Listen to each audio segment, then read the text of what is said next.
കുടിവെള്ളത്തിനും ജലസേചനത്തിനും മലപ്പുറം ജില്ലയിലെ പ്രധാന സ്രോതസ്സാണ് കടലുണ്ടിപ്പുഴ. വേനൽ കനത്തതോടെ പലയിടങ്ങളിലും പുഴ മുറിഞ്ഞ് വെള്ളക്കെട്ടുകൾ മാത്രമായി. കടലുണ്ടിപ്പുഴയിലെ വെള്ളം കെട്ടിനിർത്താനായി നിർമ്മിച്ച കല്ലക്കയം തടയണയിലും ചോർച്ച വന്നതോടെ 10,000-കണക്കിന് വീടുകളിലേക്ക് വെള്ളം എത്താതെയായി.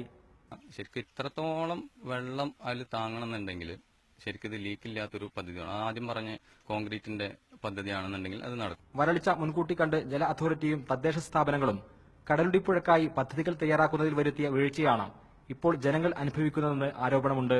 കഴിഞ്ഞ 25 വർഷക്കാലമായി ഈ പ്രദേശത്ത് ചാക്ക് കൊണ്ട് പ്ലാസ്റ്റിക് ചാക്കിൽ മണൽ നിറച്ച് ഒരു തടയണ നിർമ്മിച്ചിരുന്നു.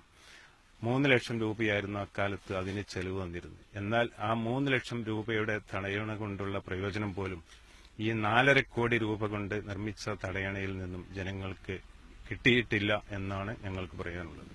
മഴ പെയ്ത് പുഴ നിറഞ്ഞില്ലെങ്കിൽ അടുത്ത ഒരു മാസം മലപ്പുറം ജില്ലയിലെ നിരവധി കുടുംബങ്ങൾ ദുരിതത്തിൽ തന്നെയാകും.